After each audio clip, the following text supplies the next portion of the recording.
Kembali lagi di Inspiratif Insana Peduli Semangat Kreatif. Kita tadi sudah membahas mengenai kewirausahaan, faktor dan etikanya. Sekarang kita sudah datang langsung ya, yang menggeluti secara langsung mengenai kewirausahaan. Kita akan tanya pengalaman, suka, duka terkait dengan kewirausahaan yang sudah dijalani. Baik, kita mungkin langsung saja ya, perkenalkan nama, kemudian lulusan tahun berapa, silahkan dulu satu-satu. Oke, nama saya Rojasa, saya lulusan dari tahun 2017. Oke, selanjutnya.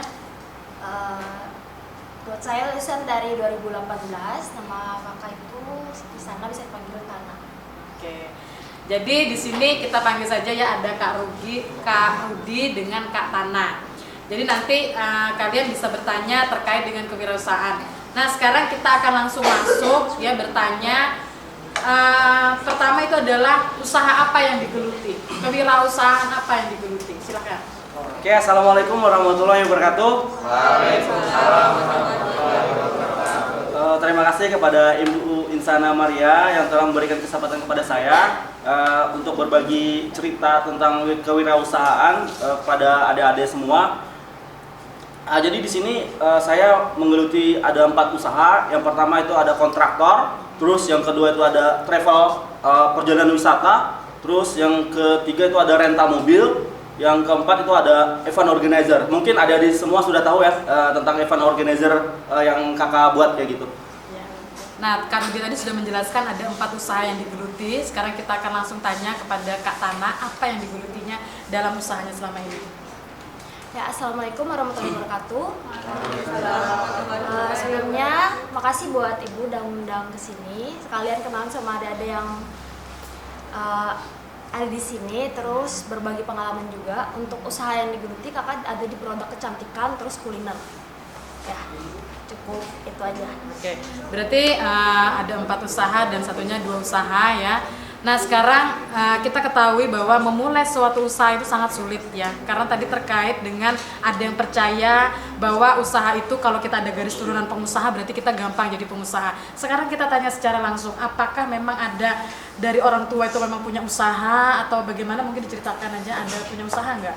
Kalau dari segi orang tua saya tidak ada pengusaha sih Bu, tapi saya karena suka ikut seminar-seminar kayak kewirausahaan, terus kayak seminar bisnis, terus kayak seminar saham, itu saya sering ikut kayak gitu Bu. Walaupun biayanya agak mahal, tapi alhamdulillah sekarang dari biaya ikut seminar itu kebalik semua kepada saya, alhamdulillah Bu, karena saya ikut kayak seminar itu.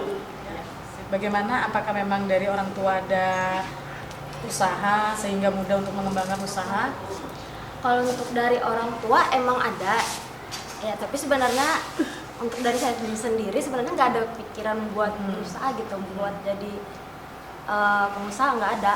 Karena memang tujuannya kan masuk ke stikes buat jadi perawat gitu. Cuman kalau untuk lowongan pekerjaan kan sekarang susah. Jadi semakin ke depan semakin pikir kalau misalnya stuck di sini aja nggak bakal jadi hasil gitu. Jadi dari situlah memulai Mengembangkan usaha sendiri. Oke. Baik, berarti berdasarkan informasi dari narasumber kita ya hari ini, bahwa wirausaha itu sebenarnya bisa dikembangkan. Contohnya tadi seperti Kak Rudi, dia tidak ada, orang tua itu bukan bekerja sebagai pengusaha. Nah, tetapi dari Kak Tana memang latar belakang keluarga ada yang memang mungkin ayah atau ibu ya yang memang sudah pengusaha ya. Nah, kemudian kita bisa mengembangkan kembali di sini berdasarkan yang diungkapkan oleh Peter Drucker tadi sebagai Bapak Manajemen Modern, bahwa kewirausahaan itu sifat-sifatnya itu bisa dipelajari.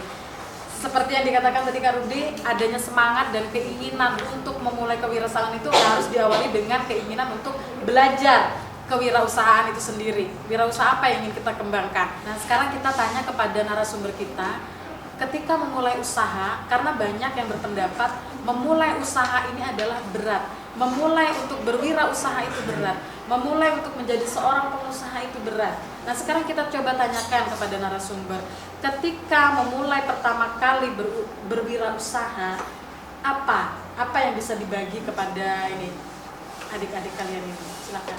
Oke, yang pertama saya cerita dulu Bu ya. Jadi saya mau membedakan orang Jawa sama orang Kalimantan. Bisa ada orang Jawa nggak kira-kira? Ya, Oke, aku salut nih sama orang Jawa ya. Kenapa? Karena setiap orang Jawa dimanapun dia bertempat tinggal, pasti dia bisa menciptakan lapangan usaha. Ya, itu yang aku salutnya. Untuk orang Kalimantan, tanya sendirilah, gimana kan? Lihat aja di mana-mana pun ada orang Jawa, pasti tahu apa membuka lapangan usaha seperti restoran, terus kayak semacam jasa kayak gitu. Pasti yang memimpin itu pasti orang Jawa. Tapi banyak juga sih orang Kalimantan kayak gitu buat membuka lapangan usaha kayak gitu. Terus untuk faktor, ada 2 faktor yang mempengaruhi kita tuh minder buat sebagai pengusaha, Bu. Oke, ada 2 faktor yang kita takut untuk memulai kewirausaha. Yang pertama itu takut rugi, yang kedua itu ada takut kita sukses. Itu ada 2 itu. Kenapa? Kalau setiap usaha pasti ada rugi dan untung. Nah, jadi setiap kita untung pasti ada teman kita di belakang yang bilang oh kayak gini. Itu yang faktor yang kita takuti. Misalkan Mbak nih usaha sukses, Mbak juga usaha sukses, pasti dikatain pasti ada apa-apanya kayak gitu kan. Nah, ada 2 faktor, takut rugi sama takut kita berhasil. Bagaimana memulai sebuah usaha itu? Apakah faktor individual dengan ekonomi ini mana yang lebih, apakah keinginan dulu baru ekonomi ini sambil menyusul keinginan yang berbarengan? Yang pasti keinginan dulu, Bu. Kalau masalah modal itu belakangan dulu. Kita lihat dulu strategi kita di tempat itu apa yang perlu kita usahakan, terus kita lihat pasarnya, pasar minat orang itu kepada usaha kita kayak gitu, Bu. Jadi untuk masalah modal kita belakangan dulu lah, Bu. Yang penting kita lihat dulu pasar apa? Maksud itu kayak semacam penjualan kita kepada orang itu gimana? Berarti faktor individual memang faktor yang utama. Sekarang kita tanya kepada Kak Rana, bagaimana ketika memulai usaha ini, apa yang faktor-faktor apa yang paling penting untuk diinformasikan kepada adik-adik? Yang pertama tuh pasti ekonomi. Karena dulu waktu kuliah rata-rata kalau untuk adik semua pasti sama. Kalau yang namanya minta sama orang tua itu kan enak. Dan setelah lulus, karena dulu tuh mikirnya kayak gini, kayaknya aku lulus enak aja gitu, cari kerja atau apa. Ternyata kalau habis lulus ternyata di rumah aja gitu. Cari kerja juga kalau bilang susah tuh susah. Kebanyakan untuk kerja paling ada yang jadi honorer kayak di puskesmas atau apa, cuman nggak seberapa. Karena orangnya yang terbiasa megang uang nggak sedikit gitu, jadi berpikir aja apa sih usaha yang harus aku kembangin gitu, usaha sesuai bidang aku gitu. Jadi kalau pikirin untuk usaha itu, kalau pikirin yang memang mendalami, jadi coba aja kayak di produk kecantikan, karena memang di situ yang mendukung. Ternyata untuk hasilnya ada yang buruk dan juga baik. Yang pertama-tama kalau untuk pelanggan itu nggak semua langsung beli ya kan, kita pasti ada berhasil nggak sih aku di ini, cuman coba aja dulu. Ternyata setelah lihat yang sekarang, ternyata kalau mencoba itu nggak semua yang gagal gitu. Jadi kita tanpa modal pun, tanpa sepeser modal pun, kalau kalian ada punya HP, bisa secara online atau ngambil dari orang dulu. Maksudnya dari orang itu, dari all shop atau apa. Kalau kakak sekarang udah kerjasama sama klinik gitu. Klinik yang kakak jual itu memang dari dokter, nggak ngambil dari yang abal-abal. Jadi sampai sekarang kalau misalkan kita mempromosi ada bukti, cepat aja gitu. Jadi untuk penghasilan nggak per bulan, karena kalau misalkan usaha itu nggak nunggu gaji per bulan, kadang per hari, per minggu. Jadi kumpulin, kalau yang per bulan itu tinggal kumpulin hasil. Jadi untuk sebagian yang di sini, kakak juga ada temenan sama teman-teman kalian mungkin yang kelas lain, mereka kayaknya tahu gitu keseharian kakak tuh apa. Jadi kalau setelah kerja, kakak kerja di apotek tempat mama juga gitu. Jadi setelah pulang itu, karena sekarang udah berwirausaha, kenal waktu gitu kayaknya berarti banget, berarti banget. Waktu jadi itu cepat berputar ya? Cepat banget. Jadi setelah pulang, kakak nyusun lagi apa sih, karena kakak jual kuliner juga tiap hari kan ada. Ini harus balik nih modal. Kalau untuk 100.000 aja 1 bulan berapa? Kalau untuk sosmed, itu kategori sosmed pendukung, karena itu memang dukung banget untuk teman-teman kakak semua. Selain teman-teman juga kalau untuk di luar, jadi kita nggak usah manfaat teman. Kalau teman nggak beli, di luar ada, karena siapapun yang pengen beli kan sesuai hatinya gitu, kita pasti tergerak. Jadi di situ kita mah jalin silaturahmi antar pembeli dan penjual gitu. Jadi bisa sebagai langganan atau apa. Jadi nggak semua susah, semua tuh kayaknya gampang kalau kalian udah ngelewatin fase yang sulit. Oke, jadi sesuai dengan tujuan etika yang Ibu jelaskan tadi ya, intinya tujuan etika kewirausahaan adalah menambah pergaulan teman, mitra bisnis sebanyak-banyaknya, menjalin hubungan baik. Karena kita nggak tahu siapa yang akan membeli produk kita, tapi membina hubungan saling percaya terus menerus dibina. Ya, bagaimana dari Kak Rudi? Apa yang ingin disampaikan? Jadi pada dasarnya kalian adalah seorang perawat, tetapi setelah kalian balik ke daerah masing-masing, kalian bisa lihat di sana peluang buat kalian buka usaha kayak gitu. Kayak kakak kan lulus nih dari 2017 kemarin, alhamdulillah nggak pernah kerja sebagai perawat, tetapi kakak bisa membantu orang, Nancy, terus infus,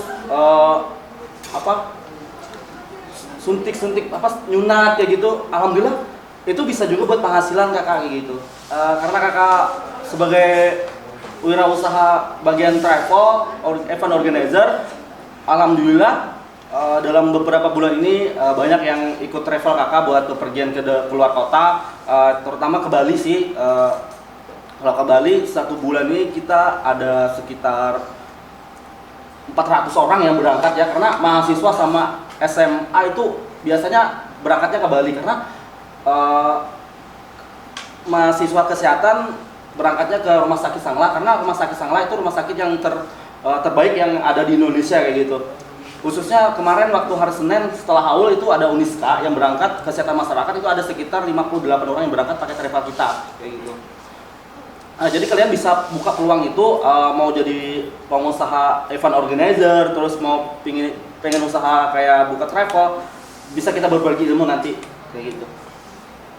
Untuk penghasilan sih nggak banyak. Untuk 1 bulan alhamdulillah kita dapatnya 30 juta.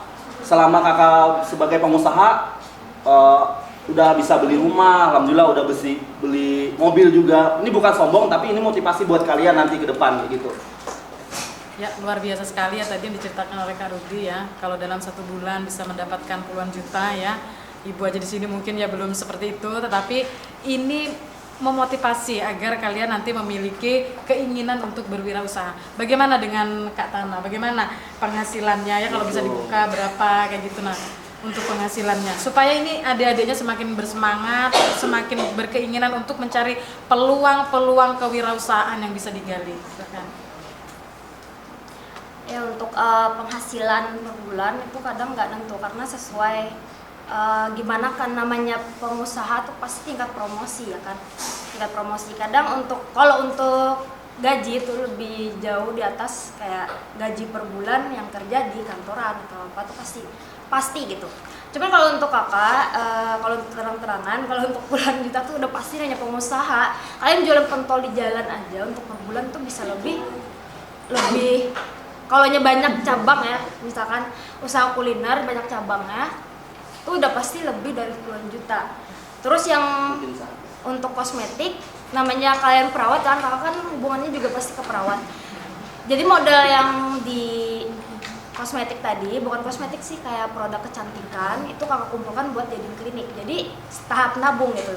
Kalau untuk mau beli apa-apa tuh sebenarnya bisa, tapi kalau kakak pikirannya orang tua kan udah ada gitu, buat apa sih aku beli lagi gitu ya kan. Contoh tadi mau mobil atau apa tuh nggak perlu. Kalau untuk kakak sendiri bisa sebenarnya ngikutin zaman, cuman nggak perlu. Jadi kita kembangin dulu sampai besar usaha kita itu, baru kalian bisa mau beli apapun gitu. Cuman untuk sekarang namanya usaha sendiri tuh enak banget gitu. Kalian mau liburan atau apa, kayak kata Kak Rudi tadi tuh udah pasti, apalagi kan sekarang tiket promo gitu ya kan. Jadi bisa kalian tanpa minta sama orang tua tuh enak banget. Jadi nggak usah pergi sini, nggak bisa, karena itu emang uang kita sendiri, itu enaknya.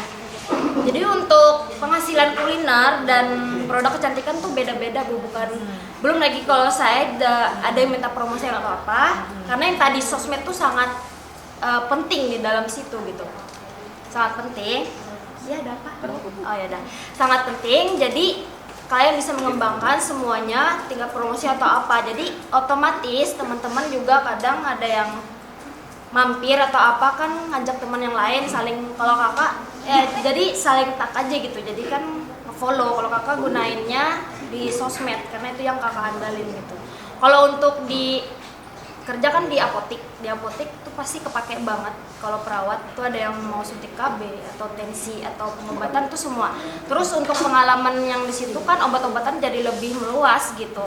Kakak juga ada pikiran kalau misalnya terkumpul mau buka kayak mama juga, jadi banyak banget yang dikembangin gitu, mau buka klinik kecantikan juga karena kakak juga ada usaha bersama Bu, sama keluarga dan saudara tuh ada usaha bersama. Makanya setelah ini insya Allah semoga aja gitu dilancarkan. Amin. Jadi masih ada berhubungan sama perawat, jadi nggak usah maksudnya cari usaha yang sulit banget tuh nggak usah ya. Terus yang satunya utama, kita tuh udah bisa ngasih orang tua. Kalau untuk di rumah yang dulunya minta, ini emang bener sesuatu yang membanggain banget buat diri sendiri. Tentunya nggak minta banggain sama orang, nggak, bisa ngasih orang tua gitu. Seberapa aja kalian pengen ngasih, sedikit pun atau apa tuh sangat orang tua tuh pasti bahagia. Karena yang paling utama kita nggak usah, kalau sedekah ke orang lain tuh nggak usah dulu, ibaratnya kalau misalkan kalian belum mampu. Jadi orang tua dulu kalian bahagiain, semuanya bakal lancar. Jadi menurut kakak, kayaknya nih doa dari orang tua gitu. Dukungan keluarga itu penting. Jadi tipsnya kalian nggak perlu modal atau apa tuh nggak perlu. Jangan takut sama kalian nggak punya modal usaha, nggak usah. Kalian gunain aja sosmed kalian. Karena di sini semua pasti pakai sosmed kan, apalagi Instagram. Jadi enak banget gitu buat promosi, buat apa tuh enak banget. Dan yang satunya kalian tuh harus pintar ngomong. Kalau kakak tuh memang harus pintar ngomong dan ngejalin antar pembeli dan penjual itu harus terbina hubungan yang baik. Iya, terbina hubungan yang baik. Itu sih. Jadi menurut kakak adanya kewirausahaan di Stikas Intan ini memang bermanfaat banget buat kalian lulus. Jadi kalian gak usah takut kalau lulus nggak dapat kerjaan apa-apa, kalian kembangin aja apa yang udah diajarkan sama ibu juga. Kalian coba aja, nggak usah mikir kegagalan, semua tuh pasti gagal. Kakak juga awal-awal tuh kalau gitu usaha pasti ada kegagalan. Contohnya kayak pengen usaha bersama, kan punya teman juga banyak ya, bikin usaha bersama kadang ada yang nipu gitu. Jadi nggak semua lancar, jadi kalian harus berusaha aja. Setidaknya kita dari nol, nggak usah mikir yang aku gagal, aku ini nggak. Semua pasti ada kegagalan, cuman kita berusaha aja. Karena hasilnya semakin ke depan, semakin bulan atau semakin tahun tuh semakin berkembang. Nggak ada yang merosot ke bawah, nggak ada. Tergantung di kitanya aja lagi, tujuannya apa, visi-visinya apa. Ya, cukup itu aja sih kalau dari kakak. Semoga kalian juga selanjutnya bisa lebih baik lagi dari kita di sini.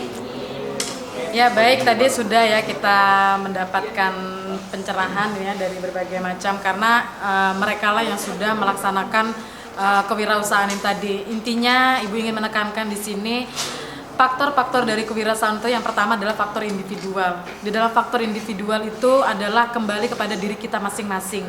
Yang kedua ada faktor ekonomi. Ekonomi sangat berhubungan dengan modal, tetapi faktor utama itu adalah individual. Jadi kembangkanlah usaha. Ibu ingin pesan kepada kalian, Anda tetap menjadi perawat, tapi bagaimana perawat yang siap untuk berwirausaha.